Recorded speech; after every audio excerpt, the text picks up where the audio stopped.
Kia tātou. Good evening. Imagine this. Imagine it. Her day starts out like normal. She gets the kids ready for school. She heads out to work. And on arriving at work, she notices that her speech is slurred. She's drooling. She has weakness in her left arm. And she finds herself sliding down the wall. By the time she gets to hospital, she can't speak. And the feeling of being trapped inside her body is absolutely frightening. This is Holly's story. Holly suffered a stroke. At the time, she was a fit and healthy 40-year-old mum who worked as a nurse, was very active, and her life post-stroke has been just turned upside down. She feels ashamed and she feels isolated. I'm Alicia Steele. I'm a registered arts therapist. I have a clinical master's in arts therapy, and I have 25 years experience working with people with physical, emotional and mental challenges. And this evening I want to tell you about our brilliant program at Mapura Studios, which is having a positive impact on the lives of people just like Holly. So, out of interest, anybody in the audience know someone who's been affected by stroke? Yeah. Okay, so some of you will understand that stroke affects you physically. Paralysis, arm, leg, face, loss of speech. It affects you mentally, behavioural and psychological changes, personality. And not surprisingly, stroke affects you emotionally. It affects your loss of confidence. It causes despair often. And it also, sadly, causes suicide. The effects of stroke are absolutely devastating for the person who suffered the stroke and for the family and friends around them. So from these stats, you'll see that there are 9,000 Kiwis a year who are affected by stroke.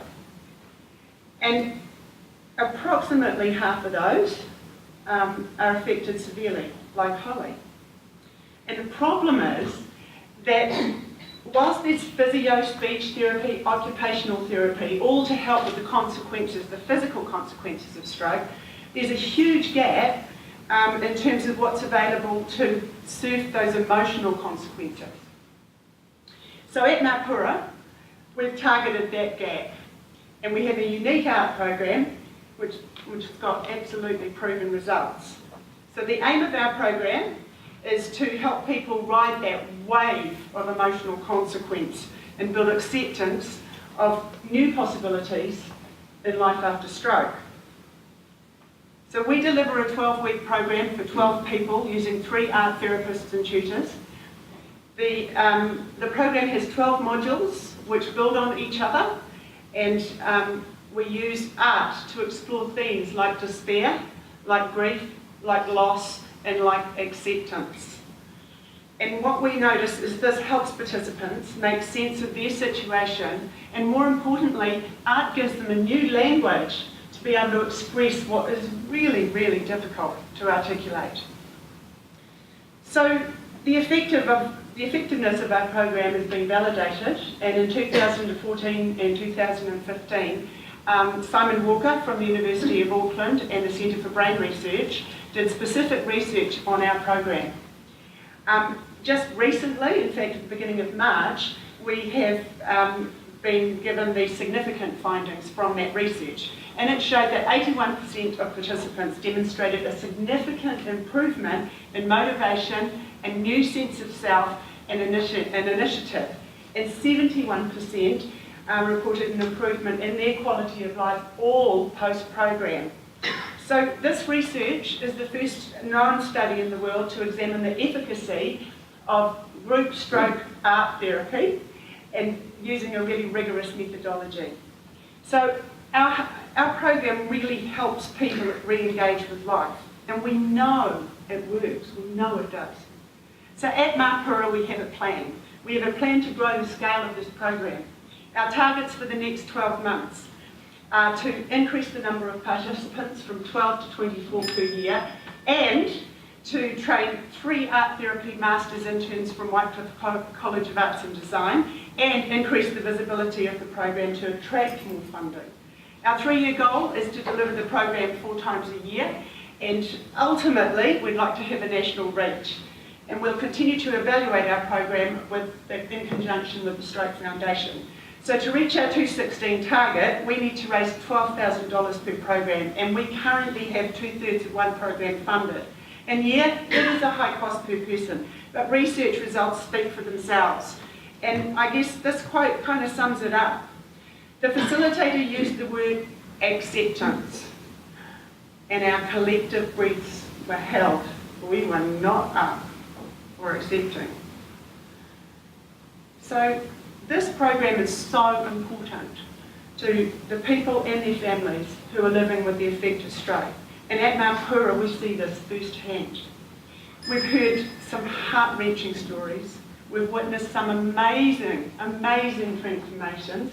We've laughed and we've cried with people. We've celebrated their victories, and we've been deeply moved by their pain.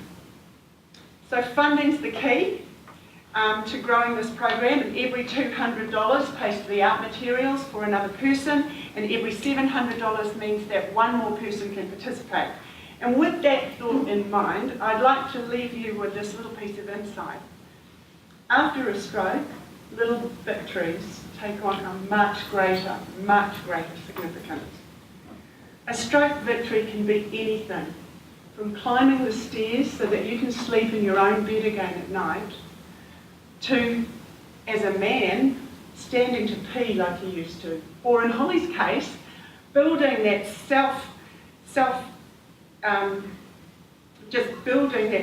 self-confidence, I think is the right word, to re-engage socially.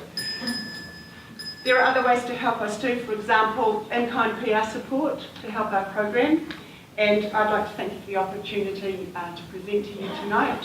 It's been a privilege to share our project, our passion, and what we hope to achieve with your help.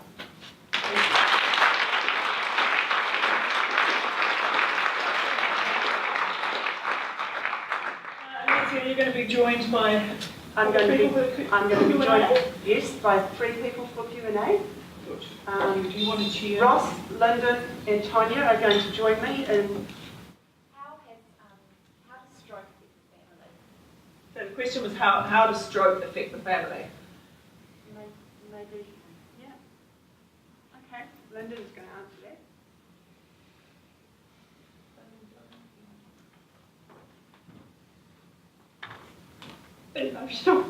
It's pretty devastating. Your life changes in an absolute instant. And I've tried to sum it up with song, because that's how I get across how I feel. So would that be okay if I... Mapura is, it means the flash, the spark, the light for us. In Māori, and it's certainly been the light for us. My husband had a stroke at 59, and he's doing incredibly well from a year ago, I can tell you. And he's a very fit man, and he just was swimming to keep fit, and it happened then, so it was pretty tragic. So Mapura for me is creating connections. It's connecting space, because a lot of spaces have been left in my life and with Ross. It's about connections and creating. So for me it's Mapura te marama hoki tato, Mapura te marama hoki tato, Mapura te hangi ono na,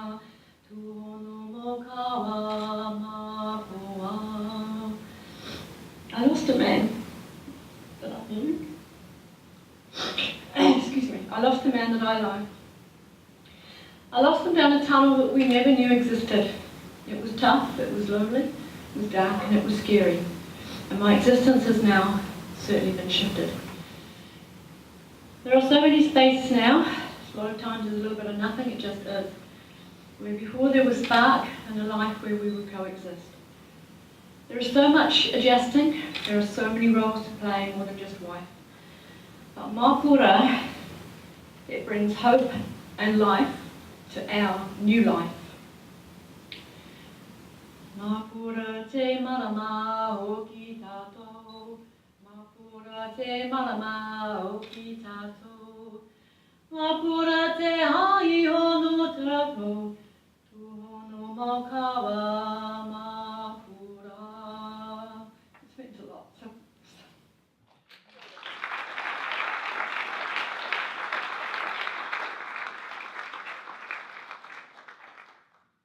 I'd like to say that.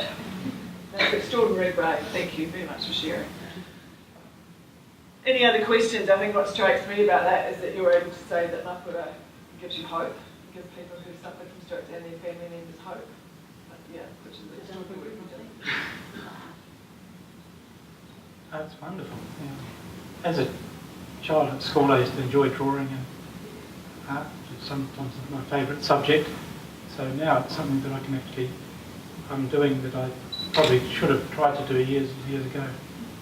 So it's been very helpful to me. Identified some and discovered some problems that I had that I didn't know I had.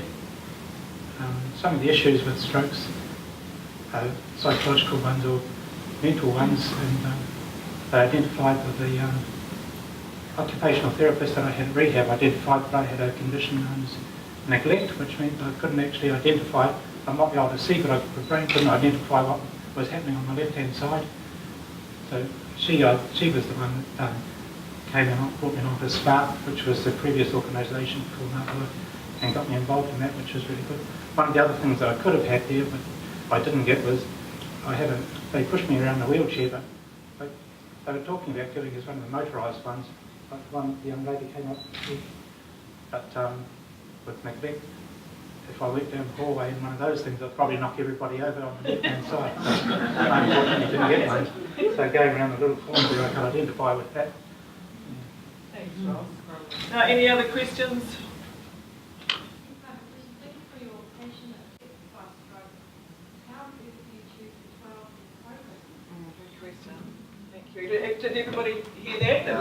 How on earth did Alicia choose the 12 people for the program, considering how many of us know people affected by stroke? I don't choose the people for the program. We work in collaboration with the Stroke Foundation and very closely with Emma McEntee, who's here tonight with us. Particularly, we've run the program 6 times, and particularly in the last 2 times we have been working in collaboration with the University of Auckland and Simon Walker, who I mentioned. So that is one of the reasons why it would be great to be able to expand our program with your help so that we can meet the needs of people that would benefit from expressing themselves through this new language of art. May I just come in here and just briefly say that for those of you who put your hands up when you were asked if you know somebody who's had a stroke, you will know that the prime focus is on the physical rehabilitation. The minute you can actually either get up out of your wheelchair and walk with a walking stick, then your rehab is over. There you go, out, thank you, everything's good. But actually that is only the beginning of the rehabilitation. That is where you really have to start working, and art therapy should be a critical part of that rehabilitation right from the outset, because learning to walk is not a place to learn how to deal with your grief and your loss. It is not a place to begin the transformation that has to take place emotionally. It's only the beginning of and a slice of the physical transformation that you have to undertake. So I can't tell you how absolutely critical it is that a gentle and compassionate way to have therapy through art therapy, how healing it is, and how it sets one up for transcending the terribly painful